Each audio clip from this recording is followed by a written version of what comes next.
Hey everyone, this is Kevin. This is Callan.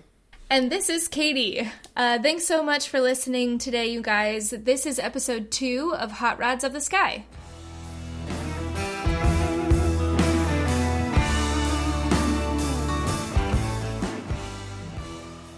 First off, we want to thank all of you so much for subscribing and being so supportive of our little show we've got going on. For just an intro episode where we didn't really talk about much, we really had no idea it was going to take off like it did. And I specifically said take off, so appreciate me for that wordplay. Thank you. She's here all night, moving folks. Forward, try the video. Tip your waitress. Right. So moving forward, our goal is to get you guys at least one new episode a week. This week is going to cover the history and background of the GB Model Z. So kind of we'll travel back to the 20s and 30s. We'll talk about the Granville Brothers and why the Z was so awesome to begin with. So if you haven't already, please hit that little subscribe button so you can keep up with us. And if you love the show, please take the time to leave us a 5-star review. Okay, I'm going to stop rambling, but let's get started. So this week we are talking about the history of the Granville Brothers. Next week we'll be discussing the replica that was built in the 90s. So, yeah, I'm seriously going to stop rambling now. But Dad, why do you think the GBZ is still so, I guess, prevalent and like in today's society? Why do people still care about a plane that originally, crashed almost 90 years ago? Well, I think, it was a piece of aviation, it's basically a milestone airplane that all of a sudden, going so much faster than they had ever gone before. The airplane had radical looks. It was definitely an airplane that form follows function. So, it put the biggest engine on the tiniest airframe you could possibly get away with, and then try to sit there and go out and win some money at the races. I think it's the look of it. The shock that it brought to the world is really what attracts a lot of people to the airplane. And then there's a hell of a story about the people who built it, and then where they came from, what they did in a short period of time with virtually no money, to any degree. And then those guys all went on to be huge contributors to the aviation future through War II and after. That was a pretty good consensus. Callan, do you have anything to add on that? Well, you get, like in the 20s, so the Z flew in 31. So in 1929, like the year the Lockheed that we're working on now was built, the Lockheed goes 189 miles an hour, top speed. So that was a fast airplane. This thing, the Z, went to almost 300, 270, 280. So for the time, it was, you got to consider an automobile was going 20, 30 miles an hour typically. You weren't, not top speed, but I mean, you're talking about, T models and A model Fords and things like that. It's not, there weren't, the common people didn't know anything about speed at those kind of levels. Yeah, that's a good point. Well, since you're talking about kind of America at the time, we'll just kind of jump in with a little background. And I think if we talk about what's happening in America during those times, it helps us appreciate just how much they did with such little time, resources, money, Right. So, 1927, as I'm sure we all know, Lindbergh flew around the world and started the, quote, golden age of aviation. He didn't fly around the world. No? In 27, That's you what thought Spirit of St. Louis? Is that what you're talking about? Yeah. Yeah, that's crossing the Atlantic he landed in Le Bourget, France. Well, I have a documentarian that you need to send an email because it said that he flew around the world, which I thought sounded hokey. But I was like, it's in a documentary, so I'm not going to fight it. He did in a Lockheed Sirius, but that's a different thing. But yeah. Well, we're emailing. Basically, what you're saying is, at the time, aviation is in this huge rapid growth period where, major milestones are happening. There was a prize to fly across the Atlantic, the first to be across, and then, all these cross country events and races and all just kind of led to that era where there was such a thirst for performance and to see these airplanes reach new records and goals.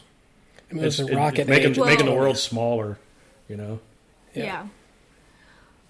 Well, and I mean, at that time as well, you have, the government wasn't super interested in funding any type of, innovation or promoting aviation really all that much. They're really focused on the economy, which I know that, we can all see is headed for a real steep downturn but in 1927-25. Yeah, but the thing is that the government didn't really understand these flying machines, these things. What do they, what were they for? What could they be used for? They didn't really see a huge need for this. It was almost like I don't know, Cal. What do you think? It's kind of like witchcraft. Well, or carnival kind of thing. It was entertainment more. It was a fad. They didn't really see it as we're the future. Yeah, exactly. That we would use aviation at the level that we are today. Yeah. So it's just a real different time. It's probably some of the same kind of skepticism like the beginning of the rocket age. When they were starting to do some of that stuff, like this thing, this is never going to work, It's a fad. Yeah. Yeah. And a lot of the aircraft companies, like the bigger manufacturers that were producing larger airplanes, I'm sure, Dad, you could list a few of those at the time, they had some regulations, so they weren't able to really, like the small shops like Granville Brothers and others that would just say, I wonder what this would be. Let's figure this out. All right, slap it on there. Let's do a test flight with it. See what happens, Yeah, I mean, so, you have that today in anything, aviation or automobiles or whatever. You got the guys that are pushing the limits and finding out what you can do. And then you have a company that needs to focus on making money and making the business run, and you don't have time to go and do all the little stuff. So, even today you see where that's a little bit different between the two. You might have an R&D department, but maybe you can't do as many things as a guy that's just in his garage. So, all right. Anyway, so let's chat about the Granville Brothers, which is the whole reason that we're here. And just in case you didn't know, they were actually in business from 1929 until they went bankrupt in 1934. So, I never knew that they were only active for such a small amount of time. And most of the years that they were open was the Great Depression. So the Model P flew, I believe, in May of 29, and the Great Depression started in November. So, things were kind of stacked against them in terms of selling more planes or whatever. So our story starts in 1925 in Boston. Zanford Granville, he only had an 8th grade education, actually, and he described himself and others described him as just a genius self-taught engineer, which still, baffles me that it's at all. Yeah, he was one of those kind of guys that just could fix anything. Somebody would say, "Can you fix my truck or my automobile or whatever?" And it just a tractor or sled, whatever it was, he was able to figure it out and fix it and come up with solutions. And I think, it's also a sign of the times as well, is that a lot of people were just that, like resourceful and you had to be figure it out type of thing. Yeah. Like now, somebody with an 8th grade education, I think one of our little cousins is in 8th grade. Yeah. He actually got his pilot's license in 1925 at the East Boston Airport, I believe. He caught, as I'm sure a lot of you can relate to. He caught the aviation bug, and it just kind of snapped him in, and never really grew out of it. And he was spending a lot of time at the East Boston Airport repairing airplanes and helping out over there, and he actually wanted to do that full time. So he brought his brother Tom into Boston and had him take care of the garage so that he and his brother Ed could start working full time at the airport in 27. Yeah, I believe his main business was a Chevrolet garage, if I remember correctly. I think it was a Chevy garage.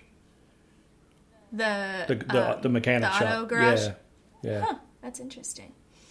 You know, we're a Ford family, so that's difficult for us. I drive a Nissan. All right. Just take the joke, Kevin. Go. Yeah, actually, we're more of a Nissan family. There's 3 of them. Right. So, yeah, I think we beat out Ford.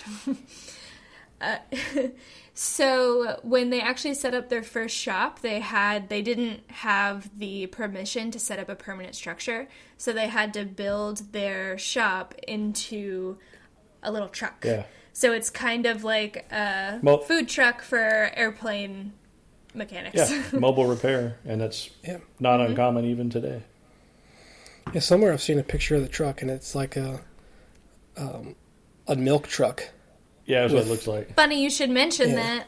I have a picture of the truck, and we are actually going to post it on the blog that we're writing about that kind of coincides with this podcast. So if you want to look at the truck, you can either go to our Facebook or Instagram pages, or you can go visit the link that we'll have in the show notes to go look at all the cool pictures, because we worked really hard finding all these pictures. Mainly my dad found a lot of them in the 90s, and everybody deserves to see them, or should see them.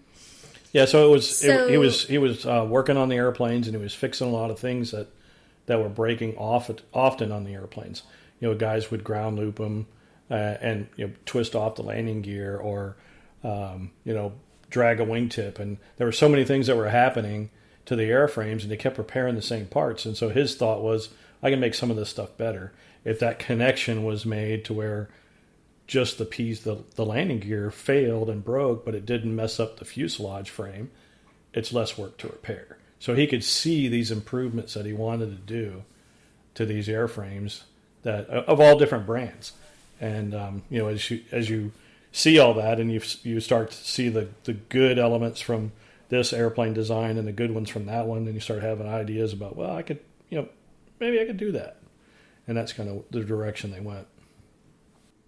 Well, and that's exactly why they, started their own, I believe it was initially called GB Airplanes. Yeah. I was looking at some old logos and little drawings that they did for it, and it was GB, which, if you don't know, is basically the initials of Granville Brothers. So you got GB.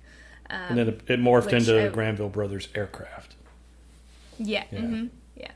So Zamford, then after they decided to start their own airplane business, he actually brought the rest of his brothers into it, which is like a basketball team worth of brothers. Yeah.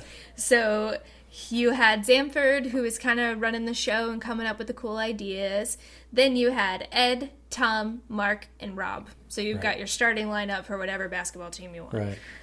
And he also brought on Bob Hall into the company to really help drive engineering. Bob Hall, from what I've read, Dad seems like a really young, hotshot engineer that was looking to really explode on the scene in a way. He had other experience, before coming there, and that's really why they wanted to go into production and build airplanes, and they needed to have a true engineer on staff to be able to do all that stuff. What type of engineer was he? Some say he was a civil engineer, and some say it was, aero. But I've always been thought that he was a more of a civil guy. He could do bridges, and so he could do trusses. Yeah, trusses are truss. Oh. Yeah. Yeah. So not even like mechanical or... Yeah, I don't know. I mean... That's interesting. Somebody's going to correct us on it, I'm sure, but it was, some of the stories are basically he his knowledge was what they needed, and that's where he came from. His personal passion was not aviation at all. It was sailing. So which is interesting. Airplanes were work. It wasn't fun. It wasn't his. It wasn't. It was his vocation, not his avocation. His family still has a business of doing sailboats, masts, sailboat spars. Really? Yeah, hull spars. Wow. And that's something that, that aspect is actually really really rare in terms of, I'm sure you guys have met some people like this, but for me, almost everybody that I've met in the aviation community, that is their life. I work it. Yes, it's my job, but it's also my passion, and I collect all of these, and I redo all of that, and I fly everything, and I watch aviation documentaries, and this is my life, and I love it, and my wife is really annoyed by it, that's the whole shtick of it. So that's interesting to hear that he got into something like that. And yeah, and you think about the area there in the Northeast and sailing and that kind of a deal. It's pretty good. Yeah. But it's not just him. You come a generation later, and Curtis Pitts was all about boats and fishing too. So airplanes were a business, but he'd rather be fishing. Most airline pilots, it's a job. Yeah. Put that on a T-shirt. Yeah, well, that's true. Yeah. Yeah. Anyway, airplanes are business. I'd rather be fishing. So so they got the business going, and it's got all the brothers there, and they're going to start producing an airplane. Yeah. So they started working on a new biplane, engineering and fabrication of it. And on March 3rd of 1929, their first new biplane was rolled out of the hangar at 5:30 in the morning. Now, they assembled it the night before because Ed had said they didn't want anybody to take any sneak peeks. They didn't want it sitting all together in the hangar. So they assembled it all through the night before, and they rolled it out at 5 o'clock in the morning, and it took its first flight, and the first GB Model P kind of blew off. Yeah. And a lot of people were really impressed by it. Yeah, and it was cool. It was an airplane. Of course, we can touch on the name of it, the Model P, and the P was for prototype. And then the next prototype that they did was a Model Q, and then that kind of a thing. So now what was Q for? P was prototype for the prototype biplane, and then when we back up on some of the airplanes that we're going to talk about it a little bit before in a little while, when they start doing the racing, going after the prize money, they started with X, Y, and Z. And so then you get to Z, and there's no more letters, so you can't go, ZZ or Z, whatever, you know what I mean? You can't start back at A. But so what they did is they went to P for the biplane. This is on a different sequence, okay? Because this is actually before the X airplane and everything. So they use P. I'm rambling, but they have airplanes that are PQR. And then they have airplanes that were XYZ. And then production airplanes that they built to sell in mass were A, B, C, D, E, F. And A is the production version of the biplane. P was just the prototype biplane. And then the A was the certified production version, which they built several of those. And one still exists today. Where? New England Air Museum. Ah, that makes less sense. It was on display years ago when Jeff and I went up there, but it's now, I think, in storage. That's sad. The airplane had a lot of innovations on it. A lot of the stuff that we talked about that Granny was seeing. U-joints where the landing gear attaches, so when the gear got twisted, it didn't break the fitting. It could swivel like a U-joint in a ratchet. It had a really cool, going back in that time and people learning how to fly, they would freeze up and lock up and freeze on the controls, and then whoever's trying to teach them, if you're in a Jenny or something like that, they're locked up on the controls and you crash. They could release them, take it off by a flick of the stick. Yeah, they had a twist release on the stick, and it would make the student controls go limp, and so the instructor could take over. It was a two-place, side-by-side, open cockpit biplane, dual headrest, and windshields and everything. So instead of being one behind the other, you were side by side, which made it a little bit nicer for instruction. You could smack the guy or whatever. Yeah.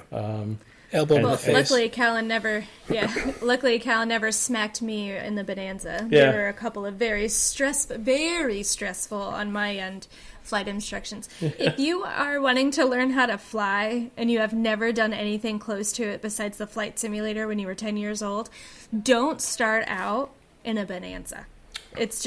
Or with your brother. Actually, you maybe no. I think the amount I was yelling, only Callan would have been able to handle that. Well, you're and also the amount of anxiety hyperventilating, I had. so. Yeah, we were in a storm was coming. Okay, so don't put me on blast like that. But yeah, I was, and I had a really bad anxiety problem during the time. So thank you, Callan. Think about in the 20s, you've never seen. You may have seen an airplane. You've heard about this new thing. And then Flying you're gonna machines. you're gonna go fly. Yeah. And then you take off, and you've never been off the ground except for being on a building or on a ladder. You've never Jump out of a tree. you've never experienced that, and it makes sense why you would freeze. It's a whole new, thing. You're not supposed to come off the ground. If we were to fly, we would have wings. So it makes sense why that you twist the grip and things go. I mean, sometimes it'd be good that airplanes now still had that option. Right. They They hit had a button a and lot then of. it's There was a cool. lot of innovations that were, safety related and everything. Yeah. There's a lot of things that happen in aviation and automobiles and everything else that there's not as many new things as our rebirth of things, with a new way of doing it, and the technologies tend to roll back around.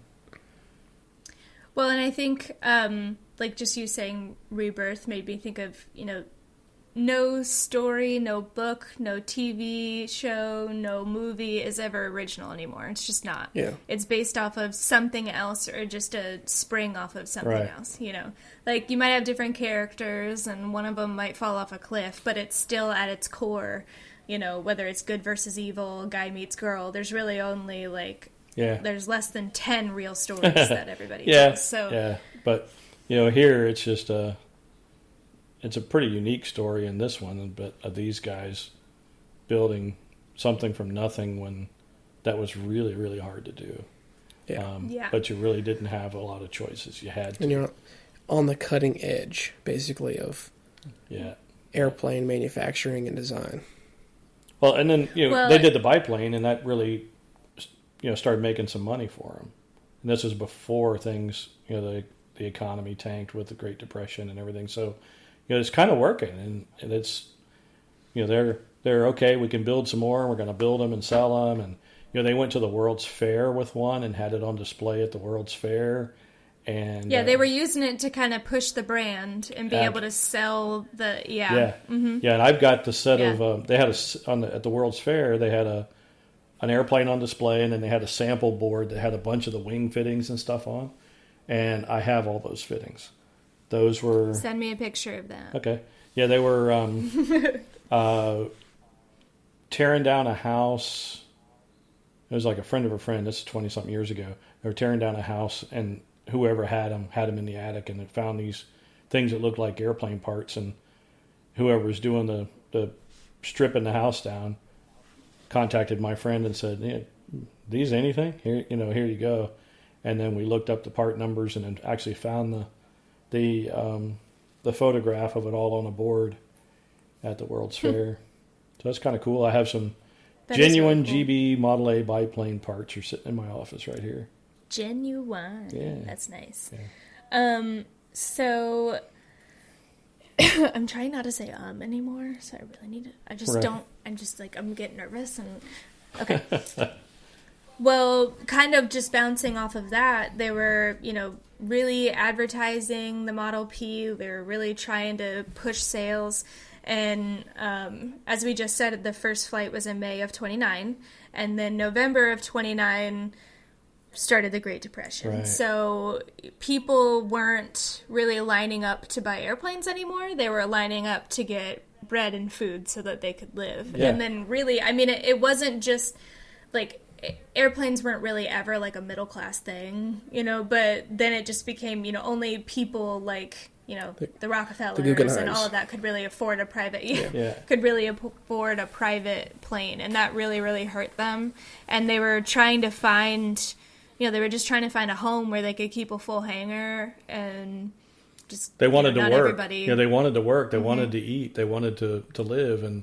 And what they wanted to be able to do that with their passion, which was now they've realized was aviation. So, so they went out. I wonder what that's like. Yeah, I don't know. So then, they went out to look for backers and to find customers that were affluent and could, pay for the airplanes, could sponsor projects, things like that. And that's really, when they started getting involved with the Tate brothers that were, had ice cream factory and which I love, ice cream factory. Yeah. What a fun time! And their daughter was really into aviation. Yeah, Maud Tate. Yep, she raced quite a bit.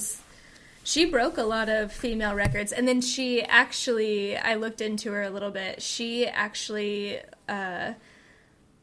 beat in like a time speed record. She lost to Amelia Earhart. Well, not lost to, but didn't break the record, and it was by like 1/100th of a second. Right. And she was talking about it on a TV show, and you could tell she was still just like, just like that close, better. Yeah, she's like, I was very close to it, by the way, So they had the different, even at the national air races, you had the ladies derbies and the different classes, and so it was pretty cool. That there were a lot of aviatrix in the day, not just Amelia's very famous in it, but Maud Tate, you have.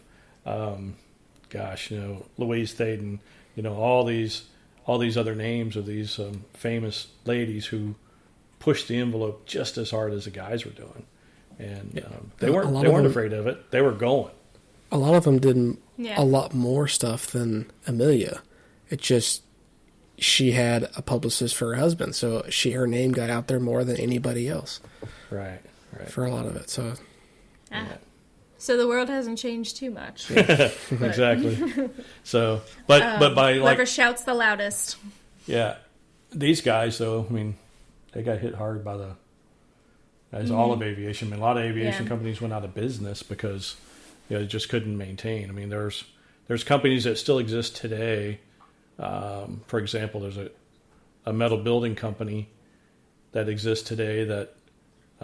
In the 1920s were building biplanes. They were an airplane company, and then they actually just didn't survive the airplane part of it, but their metal building company is still a name today in the U.S. So there's you do what you have to do to survive, and that's what these guys were doing. And they started hearing about this these racing derbies where there are big prize money, relatively large prize money, like the Cirrus Reliability Tour, the Cirrus Air Derby, and it was. And what was the prize money? I couldn't really find $7,500. Yeah. So this is in 17 cents an hour. Or like Ford at this time was paying workers in the factory $7 a day. That was your pay. So it was $42 a week. You worked 6 days a week, and that was your pay. So $7,500 is big money. Mm-hmm. So they designed and built the little Model X, which is a single-seater, open cockpit, low-wing sport plane that had the 90-horse Cirrus engine on it. And for the American Derby, right? Yeah, the Cirrus. It was really a reliability tour, and they had Ford tri-motors going around, all kinds of different airplanes. But it was basically a national tour of a bunch of different airplanes, Great Lakes. This airplane, a bunch of different models that actually manufacturers use that Cirrus engine on there, and Cirrus is trying to promote the reliability. Yeah. And so this was kind of getting around the country to do that. And I think officially came in second or something like that, right? I believe. Yeah, they came in second behind Lee Gelbach. Gelbach. And he later flew the GBs too. Well, and he and the Gelbach and the pilot of the Model X, who I believe was Lowell Bales. I didn't write his name down. Yeah, it's Lowell Bales. Yeah. They were actually good friends. And when they would land each day, they were really neck and neck. Everybody else was pretty far behind, but they were kind of neck and neck. He'd be first one day, or, Lee would be first the next day. And I believe it was Rob Granville that was doing an interview back in the 70s or 80s, and he said that Lowell Bales did an amazing job marketing the GB around the country. And we'll post a photo of the map as well that shows the track that they run around. It's basically, almost all the way around the country just to prove the reliability of the Cirrus engines. Yeah. But toured the USA. Yeah, and every time Lowell Bales would come to land the Model X, he would do a little aerobatic show before he landed. So everybody was like, oh, that's so great. Yeah, and it was just really good branding for GB. Yeah, the town folk would come out to see it, because they saw this craziness going on. We have to go see what that's about. And, that it's really good that they were getting that brand recognition, but all those people were not ever going to be able to buy it. No, they were not the target demographic, No. but it was still cool, know. And it's kind of like the barnstorming days. That's what you did. You went over town and you did some maneuvers and flicking around, and then you came in and landed at whatever farm field, and then everybody came out and you did your business. But it was more of a promotional tour is what it was. And but it worked out good. They got some prize money. That was able to kind of keep the business going. And then the national air races were going on in Cleveland every year. There were basically two major races in the United States: the Bendix cross country race, and then the national air races in Cleveland. So let's jump to the national air races in Cleveland. So they definitely, after that first Cirrus, they were hold on one second. I can hear myself echoing, and I think it's from your headphones, Dad. Really? I'm going to turn myself down. Can everybody still hear me? Yeah. Yep. I think that's how Callan was echoing in your track the other day. Okay. I'll turn it down a little bit. Okay. Yeah, I turned me down. Everybody's still good? Can you hear me? Yeah. Yep. Great. Okay, so I'm going to start let's jump to that Cleveland national air races. Yeah. Because they weren't totally sure if they were going to enter in it. But after getting that prize money from Cirrus and then Granny, who, by the way, when we reference Granny, we're talking about Zanford Granville, in my mind, the lead brother. Yeah. But, Granny was kind of toying with the idea, and he kind of ended up, it was decided with everybody that they were going to do it just a few short months before and the race. In between the X and deciding they're going to go to the national air races, in 1930 at the national air races, you had, the Laird solution winning. It was a biplane, and it was the fastest airplane. And then you see a lot of stuff going on. Open cockpit. Yeah, and you're seeing these guys. They're seeing people that they know in the industry going there and making money. And they had designed the Model Y, again, going to their customer base of, wealthy people who could afford sport planes. The X became this series of Sportsters that were the A model, B model, up through E and F model. And those basically it's all the same airframe with like a D model had a Manasco engine on it. An F had a Chevrolet engine on it. The E model had a Warner radial engine on it, but it's a single seat, open cockpit biplane, a little bit bigger than what the X was. And they were real popular. And so then they had the request for the two-seater, and that became the Model Y. And they built two Model Ys, a YC and a YW. YC had a Lycoming engine on it, which is YC because the Cord Automobile Company owned Lycoming at the time. And so it was a Cord, so YC, and YW was for the Wasp Jr. that was on it, the Pratt Whitney. So they made two of the Model Ys. So now we've done the X, the Y. The next available letter in the alphabet is the Z, and that's how the Model Z got its model designation, was just the next in line. And they designed it and built it for the sole purpose of going to the 1931 National Air Races in September and getting some prize money.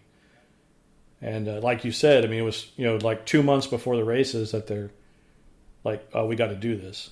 And they basically went 24/7 pretty much working on it.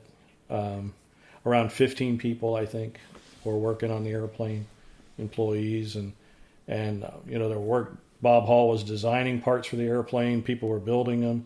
He would hand off the drawings, and then he would leave and go out to all the businesses around Springfield and pitch the idea to try to get some funding. And they formed the SARA, the Springfield Air Race Association. And that, you see on the later GBs, the red and white ones, you see SARA on the cowling. It's not the girlfriend or anything. It's Springfield Air Race Association. On the Z, it had it painted, fully spelled out on the top of the fuselage between the cockpit and the engine. It was spelled out on both sides.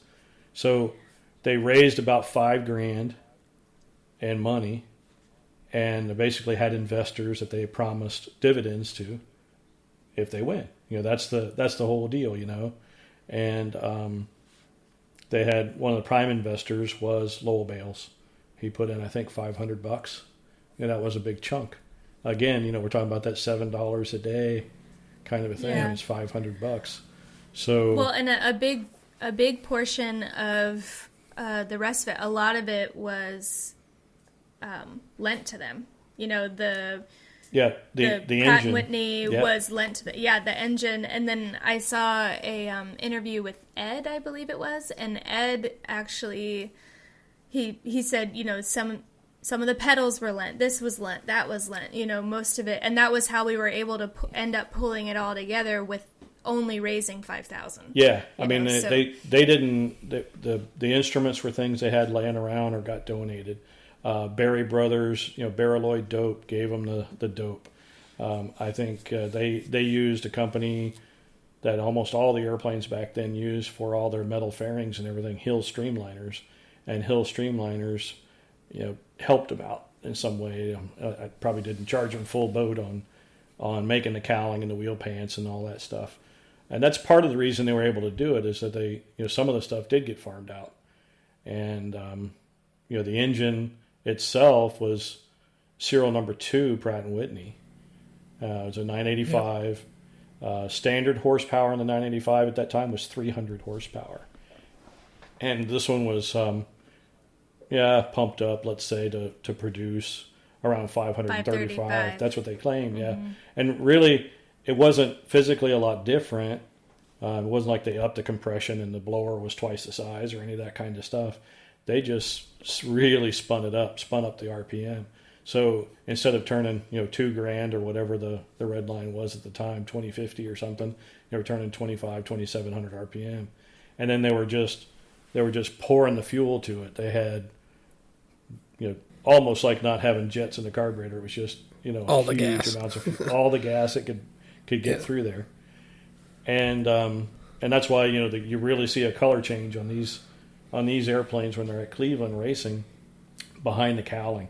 It's just all black soot because there's a lot of unburnt fuel going through there. But they were using the gas to help keep the cylinders cool, because they took out the engine baffling between the cylinders, because that kind of made more drag, and it made the cooling better for the cylinders, but it could slow you down. So they took all that stuff out, and wasn't our engine. Who cares? We'll go ahead and do what we need to do. You got a Pratt guy sitting right there with a bucket load of cylinders and pistons and tools to work on. And didn't Lowell Bales, it was during the National Air Races, he tried to break the speed record again and ended up blowing out like a couple of pistons and other stuff, so they had to fix it all back up.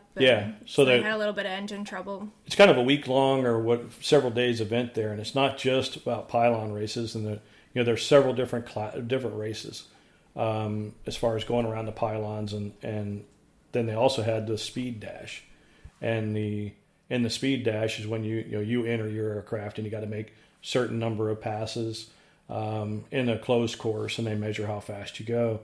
And ultimately, once he was successful in the speed dash, it actually was 267 and change miles an hour. So that was pretty. I mean, again, we're talking about you're going 100 miles an hour faster than a Lockheed Vega, which is one of the fastest airplanes of that era. And the engine, because they're pushing it so hard, running high RPM, pouring a lot of gas through it, it's washing all the oil off the cylinders, and it's just burning up cylinders and burning up pistons. And so they had Pratt Whitney guys there to work on the engines for everybody, not just the Granvilles, but Pratt was there. They were using this as R&D. They're loaning all these engines to these guys and let them beat the hell out of them and then learn what would fail. Yeah. But my understanding, if I recall, is they had to put a few cylinders on. They did all that before the main event, the main race.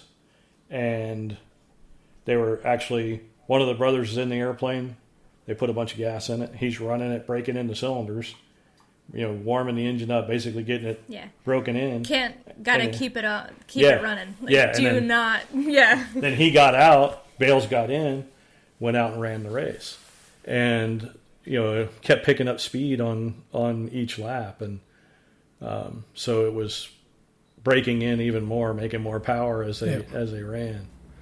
Somewhere there's either a picture or a video, maybe it's a picture of that whole thing, of one of the brothers in the airplane, and you could tell it's at Cleveland. I have a picture of it. You can tell it's at Cleveland. It's just I came ready with the picture. Rough as a cob out there. So they're sitting there running, and it's such a cool thing to see a snapshot from back then of he hops out, Bale jumps in, and away they go, and they set a record, Yeah. But go ahead. Oh no, I was just gonna say, with you mentioned the R&D for Pratt and Whitney, and obviously, almost anybody listening to this podcast is gonna know exactly what's going on. Pratt and Whitney is massive, and they actually just during World War II, so about 10 or so years after that. So during World War II, they actually produced 50% of the power for the Allied forces throughout World War II. Right. So, a lot of this R&D and stuff that they learned was, I believe, was used to produce during a really important and kind of crucial history turning point. And, and Pratt and Whitney themselves, going back a little bit further, is they weren't an engine company. They were a tool and die company. Mm-hmm. And there were a couple of engineers that were working at Wright that came up with an idea for a new and better engine, and then the big bosses at Wright didn't like it, and so they went looking for some. Yeah, and so they went looking for a place to do it, and they went to Pratt for help to make some of the parts, and they ended up naming the engine instead of whatever their names were. I can't recall right now, but. For the Pratt & Whitney company, and so they became famous for building engines, and they build jet engines that we, on passenger jets and biz jets and everything today. They still do. So it's one of those things one of the sayings on a sign we have in the office: if God had intended airplane engines to be flat, He had Pratt & Whitney build them that way. And so the engines were round back then, and they're still round today on the jets. Yeah. Well, and that's just so you dozens of listeners out there. Tens and tens of views.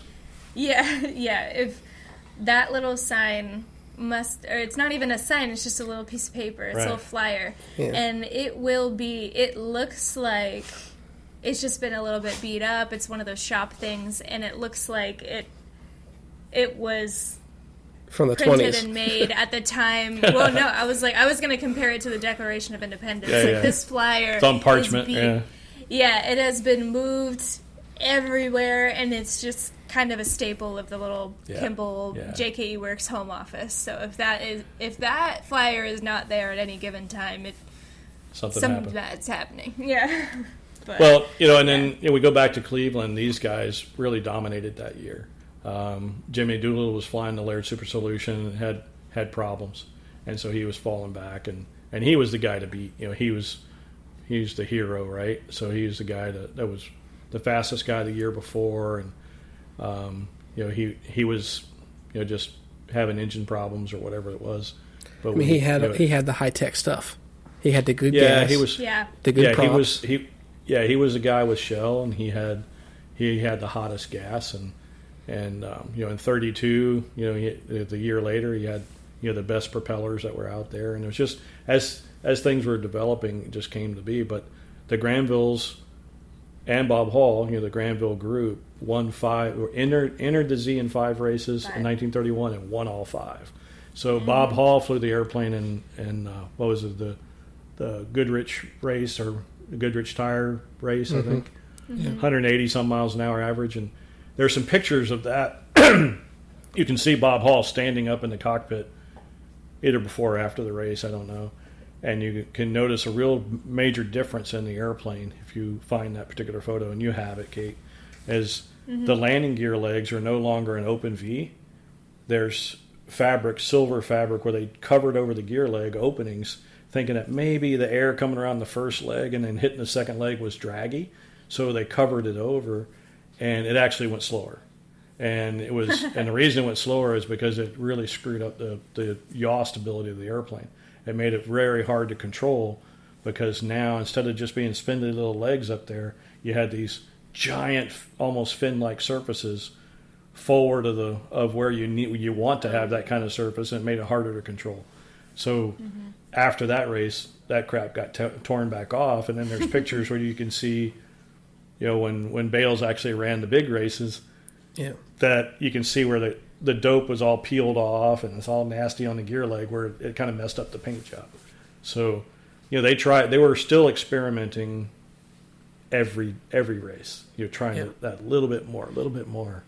And little speed tape here and there. I believe it was in Bob Hall's either contract or agreement or whatever they had, that with designing this, he would also share flight time in the races with Lil Bales. So that was part of the agreement. I'm going to make this super awesome airplane, but you're going to let me fly it. Yeah, and and he was I think the day he test flew the Z, in Springfield. And I think it was on his 26th birthday. He was 26 years old. And that's something really to kind of go back to on this whole era, to keep in mind, is that we think of these guys as these senior, very knowledgeable, decades of experience kind of a thing. But all these guys, even, when we keep referring to the Vega, the names that were at Lockheed, like, Northrop and Jerry Voltee and the Lockheed brothers and Palmer, these guys were all in their early 20s. And so Bob Hall and these guys were all very, very young. And I think he had 281 hours in his logbook, when he test flew the Z. When he climbed in the world's fastest airplane in 1931. It'd be like just... How many hours do you have, Callan? About 480, 490. Yeah, so okay, well, there we go. Yeah. It's amazing to when I was at 250, Dad and I talked about this, and it's like learning, always flying at 250 hours, you've flown a Cub, and that's all you've flown. And then the next time you fly, you're in the fastest Bonanza out there, and the airplane is miles in front of you. It's just amazing how it just shows you how gifted Bob Hall was as a pilot, even in the beginning, because it wasn't in front of him. If it was, he would have died. Yeah, and and the other thing is he did have the Model Y, which was one of the designs, and he was flying it as fast as he could. He was basically using it as a simulator and flying it, landing faster. He had his in all the calculations and numbers. He kind of thought how the Z was going to work, so they went ahead and did. He did all the training that he could, flying that as much as he could, and then it went fine. They took off at the Springfield airport, and I think they went over to the Bowles airport after that, and then after a few test flights and everything else, and it was ready to go. It's time to go. We got to go, and I think he had to go to Curtis Reed and get the prop retwisted again. I think that was in New York, maybe. Flew up there, and then from there over to Cleveland. So that's the other thing you got to keep in mind is, in the day, there wasn't any of this put it on a trailer and let's truck it over to the races and put it all together. You get in it and you go. And it's time. And there's no GPS navigation. You don't have hell, they didn't hardly have any charts and maps. It was town to town to town, figuring your way out there. And it was pretty pretty brutal in flying back then. Yeah. So earlier you talked about at the races they were constantly adjusting things on the airplane, on the engine. So earlier we were looking at pictures that we got earlier of the Z, and you mentioned one of the times looking at the picture of the airplanes sitting on sawhorses, and I think Bob Hall's holding up the wing, right? Or somebody's holding the wing up, and you mentioned the scat tubing or something that's leading from the lower part of the wing into the cockpit, and you said that on that trip to Curtis Reed, he almost fell out of the cockpit afterwards because he was inhaling so much exhaust fumes because it's right in front of the exhaust. Yeah. And then they moved it. Yeah. He was pretty much overcome by CO by the time he got there. And, the carbon monoxide just was getting to him. And that particular photograph is really interesting because it's one that shows so many things about how the airplane was built, and we can talk about that when we get to talking about the replica and why we did some things the way we did. But that photograph was pretty influential on that, and we did not put the fresh air vent down in line with the exhaust stacks, Yeah. Come on. Yeah, it's right in the center of the instrument panel is a little grill, and that's where the pilot fresh air was coming in, but it just happened to be in the downstream of the exhaust because it had 9 individual exhaust stacks. So you had stinky airplane motor stuff coming out all the way around the cowling, not just at one location. And you think about where they put it. We've done stuff with the boat and with boat stuff, and you have a hole in the bottom of the boat 15 feet in front of something else. And that's never going to get there. It's fine. It's far enough behind it. Well, it's amazing what fluids will do, or air. It just finds its way, around things, and it changes the direction, and all of a sudden you've got a 2-inch hose right to your face of exhaust. An inch further over, it probably would have been fine. It's just, it's just a stick it here, it'll be fine. Well, and it's like anything else. I mean, we know there's better ways of doing things because there are problems, and they did it first.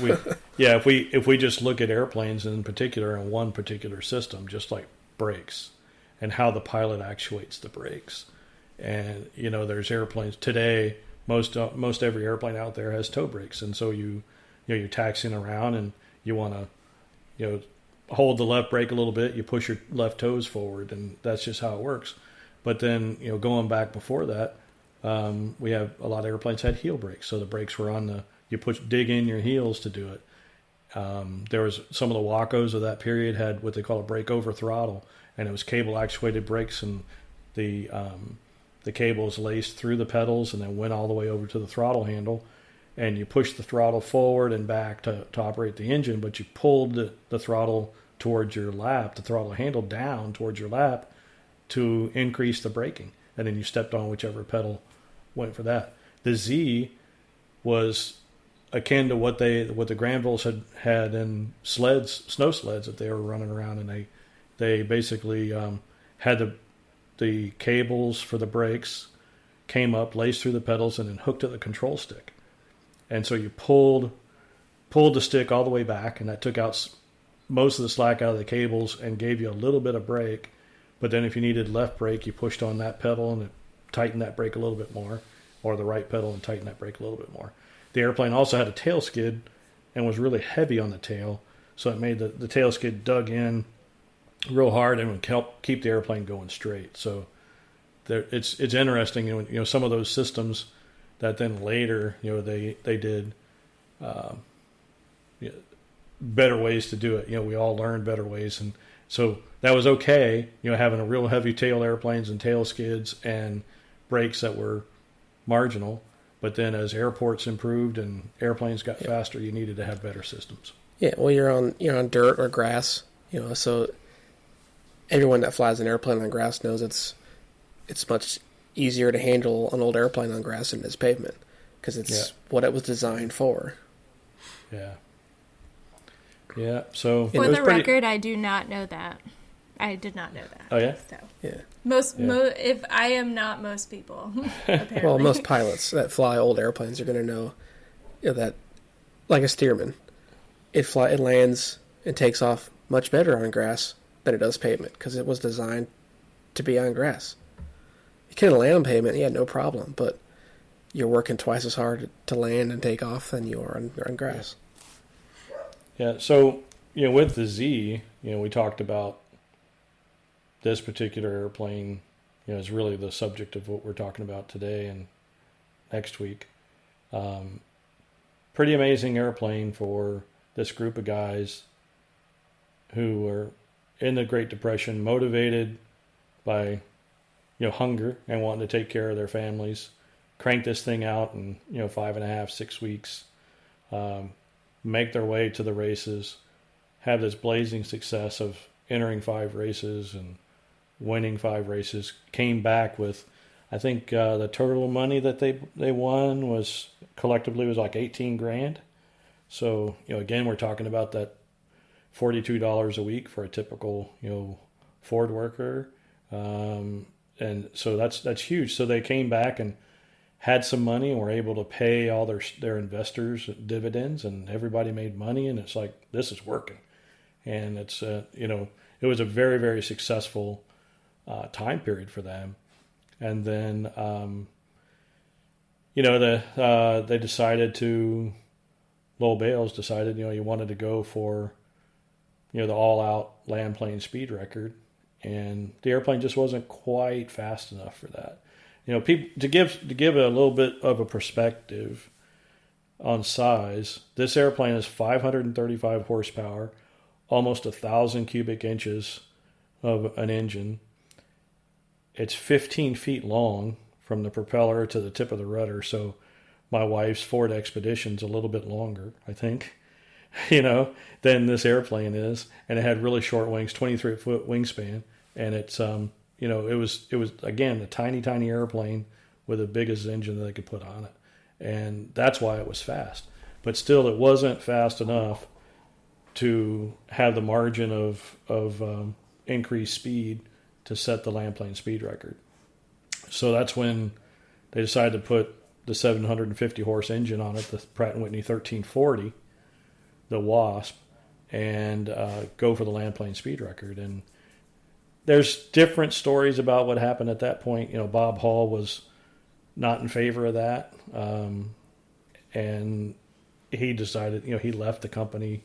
And then Lowell Bales was a prime investor, and he was going to be the pilot. And he kind of pushed for the engine to go on there.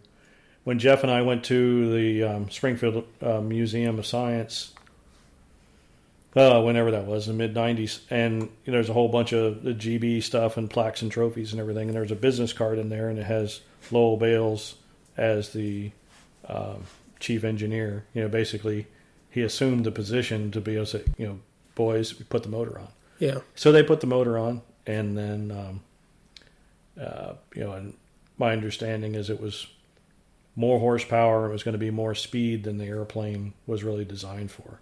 And, whether that caused the issue or something else did, but then, the airplane was lost. And was that December 5th, I think, December 5th, 31, when it crashed in Detroit, Wayne County Airport. Yeah. And, they had made an attempt on the speed record a few days before, day before. There's different stories. Timing equipment failed or whatever it was, or maybe just didn't get the mark that he needed. Just, Katie, so you understand, when you're setting a new record like that, it has to be by a certain percentage greater than the previous record. And it can't just be like, oh, I beat it by 1/10 of a mile an hour. You can't do that. It's got to be, I forget what that makes sense. There's a percentage it has to be over. And they didn't quite get that mark. You have to beat it, not just, you beat it. You got to for sure have beaten it. Right. Yeah. And so then So they made another session, and the second session of racing was not as nice a day. It was a pretty rough day, pretty blistery and blustery, and it was cold. You see the video from the film from that day, and the guys are in overcoats and hats, and it's just blowing like heck. Whereas the pictures from the first attempt day, they're in no coats on at all. They just got sweaters on, but cable knit sweaters and looking all swaving to boner. But they're not cable not knit bundled is so up. hot right now. Yeah, exactly. They're not all bundled up like they were on the actual accident day. And then he's coming in on the speed run, and you see the airplane pitch down, pitch up, wingtip breaks, and it rolls and crashes. And that was the first run on that particular session. So I think for me, like as a kid growing up, Mom had the 2 VHS set of the Titanic, and Callan and I watched it, and it's of course great movie, but it's kind of that tragic story of look at this amazing thing, kind of their fault for calling it unsinkable, but look at this amazing thing, look at this, it's very, if it hadn't had that tragic ending, I don't think it would have been as memorable. Yeah.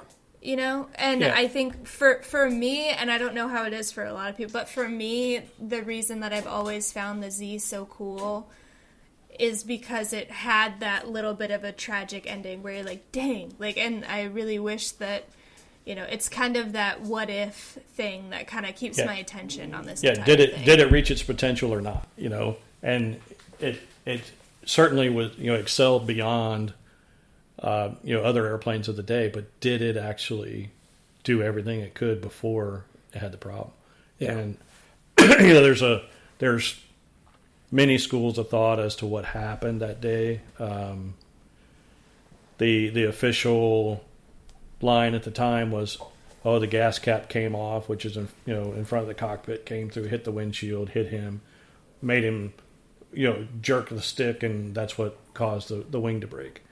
And then when you read about everything, there's some reporters and investigators and timing equipment, the NAA or FAI guys, NAA guys there, and they see goggles and not too far away the gas cap. And so somebody says, oh yeah, maybe the gas cap came off and hit him in the face, and that's what caused this problem. And so they're like, it would land perfectly on the ground like that. Well, no, but yeah, exactly. And so you just think about if you're the people that built this airplane and this happened, and somebody goes, hey, maybe the gas cap came off and hit him in the face. Yeah, that's it. Yeah, that's it. That's what did it. It was the gas cap. Yeah, that's airplane. it. Yeah. Yeah. But if you think about the gas cap, the airplane's going 300 miles an hour. Okay. The gas cap is literally about 2.5 feet in front of the windshield. So it would have to slow down a lot instantly in 2.5 feet to be in the way for the windshield to go pass through it, basically. Yeah. So, and the chances of it going straight back when you've got a rounded airplane like that, and if you look at all the exhaust streaks on the side of the airplane, none of them go straight back. They all bend away from the cockpit and go down the side of the airplane. So I don't buy the fact that the gas cap hit the windshield. What I think happened is the other story that we've heard where in the previous days before they did the test, the attempts, Lowell Bales was doing a test hop on the airplane, ground looped it, smacked the right wing on the ground or a fence. One story says a fence. And damaged the wing. And so they did repairs to the wing and then, did before going on this adventure of the speed record, and it happened to fail. I think what's happened is he's diving in. It's a really bumpy, nasty, super windy day. He hits a little patch of sink. The airplane, starts to dive towards the ground. He's going 300 plus miles an hour, and he's 150 feet, 200 feet off the ground, and the nose drops all of a sudden, and you panic pull, and you get, spike some G on it, and then that damaged wing breaks. And when you watch the film footage of that and you do it frame by frame, you can see that it breaks from the outboard aileron hinge coming forward and inboard just a little bit to where the pitot tube is. And that's a fair portion of the wing, a lot. That's why it would make the thing roll. Yeah. But the wing itself did not leave because all the landing wires, the other wing is still in position. The landing gear is still in position, and it's a closed loop of wires all the way around. So if the right wing left the airframe, the landing gear would fold over sideways, the other wing would fold up because there's nothing to hold it. So it's clear that just the tip broke. And then just the tip. Sorry, yeah, I couldn't help myself. Okay. Yeah, Anyway, go ahead. So and then the there's in the Detroit newspaper from that day, there's an account of one of the course workers for the speed run that's on the entrance end of the course, and the pitot tube fell off the wing as the airplane passed over head of him and landed on the ground. He sees it hit the ground and looks up and sees the airplane spinning in. So the pitot tube came off, and it's attached to the wing right there where it failed. And there's some clues there. We talked about the photograph with Bob Hall with the thing there and the vent hose going to the bottom. And he's standing there holding the wing. And when you look at him holding a fabric covered wing, it's the right wing with the pitot tube. He's holding it by the pitot tube. And at the butt end of the wing, the pitot lines come out behind the wing spar, the forward wing spar, which is a major beam in the wing. That's full thickness. So the only way that the pitot lines are behind the spar is if the pitot tube was mounted the same way they did it on the Model Y and the other Sportsters, the A through F. And that was they drill a big ass hole through the spar, and the pitot tube poked through that and was clamped in place, and the pitot lines came out on the back side of the spar. So you've got a piece of wood, the wooden spar that is 3 inches tall, and you got an 1.25 inch hole blown through it. So it doesn't leave a whole lot of wood above and below. And it would be an easy point for it to crack and fail. And that's really where it broke. That's why the pitot tube, that's why the pitot tube fell out of it. It's because it broke right there. It let go of it. Yeah. Now, whether that was caused by flutter, the ailerons fluttering or the wingtip fluttering, could be. Or if the stories of him having ground loop that damaged the wing are true, but for whatever reason, that portion of the wing broke off, and then it spirals in, and that's the tragic footage that everybody sees, the newsreel kind of footage. Cue the 20s newsreel sound. Right. Dun, dun, dun. Yeah. Sound like a trumpet. Yeah. Breaking news today. The speed run. And so it's. But I watched a lot of that footage. I would say 1,000 times, frame by frame, and then there's footage that the newsreel guys went over to the wreckage, and there's a white sheet over Bale's body.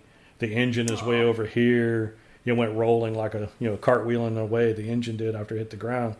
But the airframe is there, and it's upside down. But I can see, I was able to see so many things that were inside, like the control systems and how the tail was mounted and a whole bunch of things. And so even from that tragedy and the really grainy footage that's there, we were able to learn a little bit more about the airplane and how it was put together.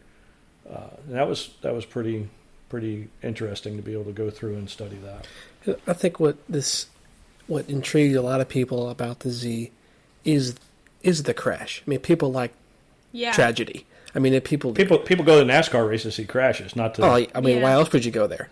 You don't see the person win. Right? You got to see the crash. But there's what's interesting with the Z. Hold on, I just want to step in here. We do not want people to crash and get hurt at NASCAR races. That was a joke. Right. So please don't fight us or send anything mean in the mail. Okay, sorry, Colin, go ahead. But you got the Z and you have the crash. Yeah. You have the crash and you have all of the, it was this. I think it was all the, the people that think they have figured it out over the years. Yeah, the rumors and the assumptions. And I talked to so-and-so and he was there and he was clipping the lawn across the street or all this stuff, and it makes my it dad to where threw GBs. You even get those stories. Yeah, where this, but it makes it to where there's this thing. I'm going to figure this out. I'm going to find the problem. But there's no, the only way to find out what actually happened is to find some machine and go back to be there and be in the airplane with Bales. And that's never going to happen. Well, You're never Callan, gonna you know. and I, we created our own time machine. Yeah. I don't know if anybody knows that, but we created our own time machine at the hangar in like 2002.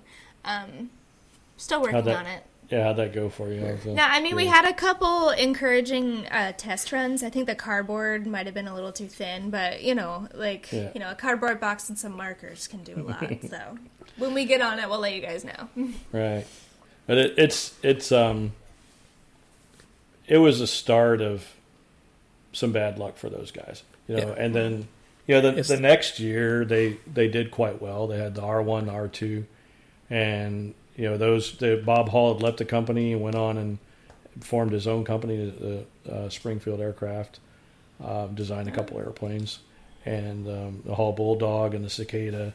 But they hired in Pete Miller, as the engineer, and so that's really why the Granville airplanes, the R series, we talked about the P being the prototype biplane, and then the Q was an airplane called the Ascender, which the brothers pronounced it Ascender because it was a canard airplane. It was, those of you that don't know what a canard... with the tail in the front. The tail's in the front. Yeah, so that thing looks weird. Yeah, so it's a canard airplane. That was the Model Q, and so then R is the next available letter. So they use R, not for race. It was just in sequence of the alphabet. The next one. The next thing. So R1 and R2, basically the same airframe from the firewall aft, except the R2 had an additional fuel capacity. The R2 had a 985 on it, 535 horsepower, like the original Z engine, same type.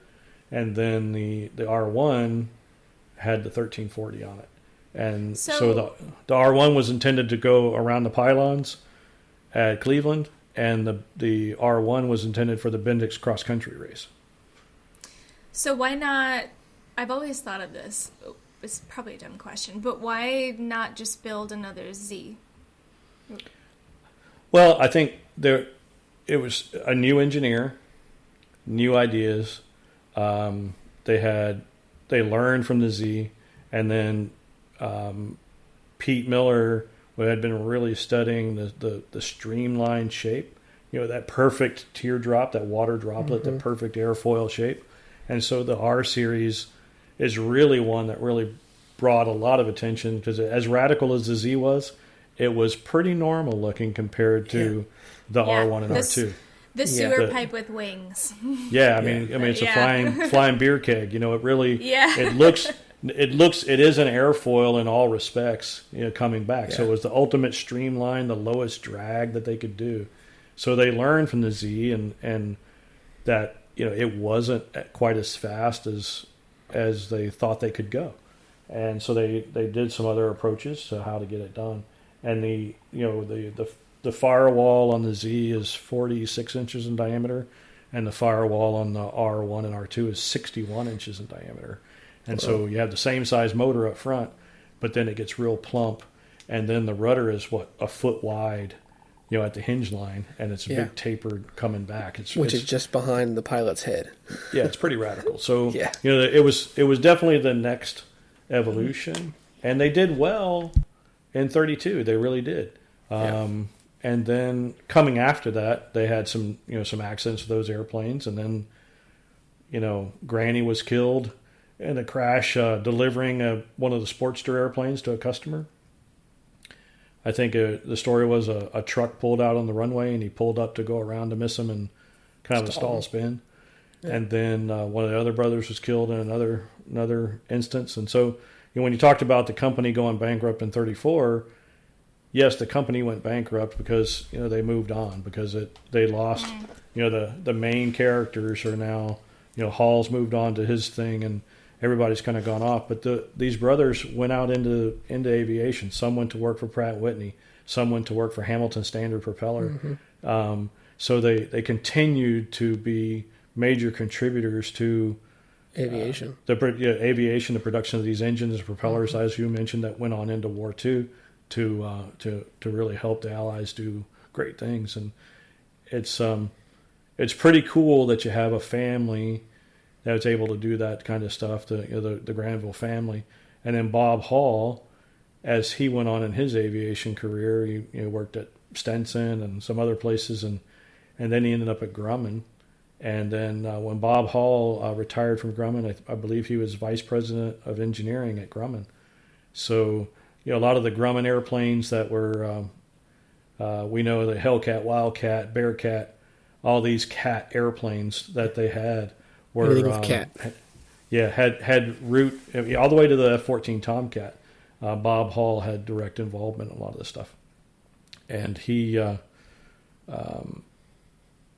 If you look at those airplanes and then you look at the Z, and you can see, unlike a Wildcat, you see it's a big engine, big pudgy fuselage, little wings, and there's the lineage from the Z, and it was because it's all from the mind of the same guy.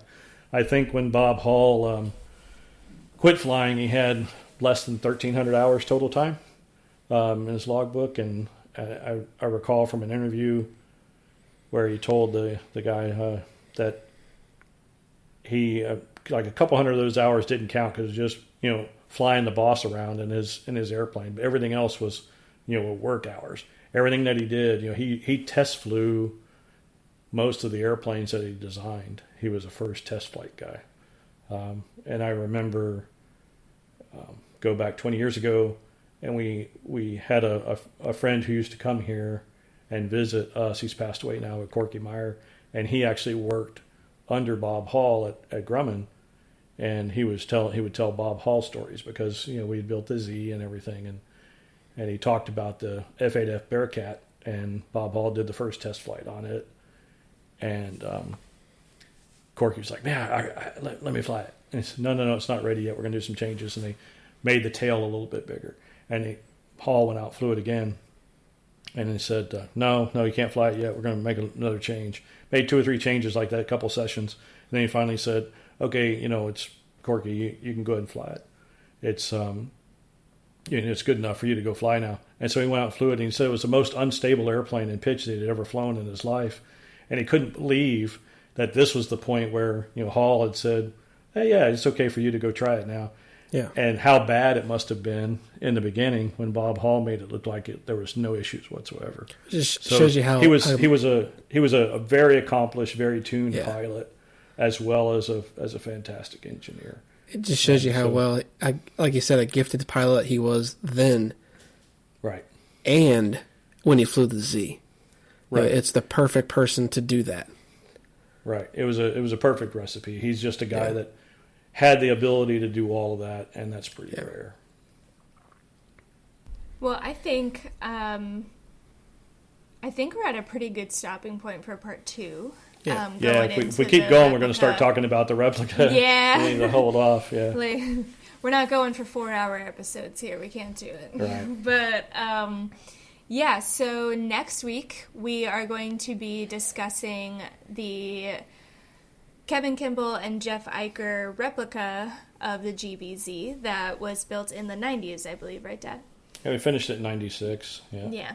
So we've got some really fun old newsreel footage of Dad and Jeff Eicher in all of their 90s glory talking about it, so you guys will be able to hear a little bit of that. It's freaky. It's not newsreel footage. It's for whatever. I don't know. But and buyers took all that video. Yeah. What's crazy is I hope you guys we'll share the link to actually view the YouTube videos. This obviously Dad has the same exact voice, but he looks like he's 19, and it's freaky. The weirdest thing. I saw it when was that? A month or so ago. I saw it and I texted it to the whole family group text, and I was like, "You guys have to see this dude talking with Dad's voice. It's just completely. It's weird." And So I was 32. I was 32. Yeah, I was 1. Callan was 4, 5. So yeah, it is. We don't remember anything from back then. So when I randomly stumbled across the video. I was like, oh my gosh, it's crazy. So, and we will have Jeff Eicher on the show with us next week. So that's going to be really, really cool.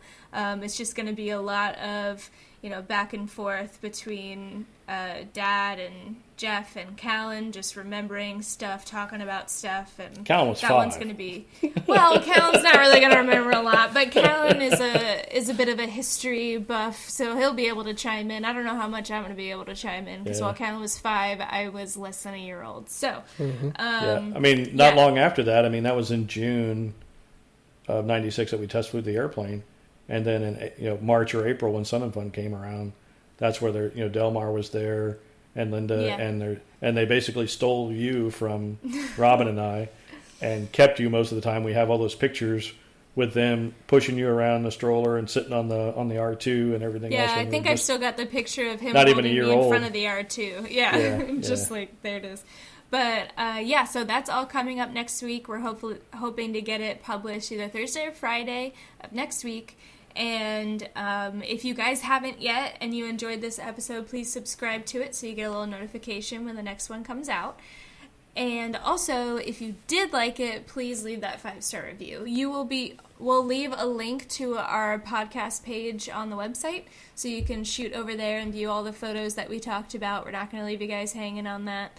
And so we're going to crank out this next one. It's going to be awesome. And then we are going to finish this series with a part 3 as well. And that one's a little bit of a surprise for you guys. So we're going to keep that a little bit hidden. But stay tuned for next week. Thank you guys so much for listening. And have a great night. Good night, everyone. Good night. Oh, well, actually, I guess it could be literally any type of day. Time of day you're Bye. listening to Goodbye. this podcast. Goodbye. Have a great rest of your life until next week. So long. Yeah. Farewell. Auf Wiedersehen.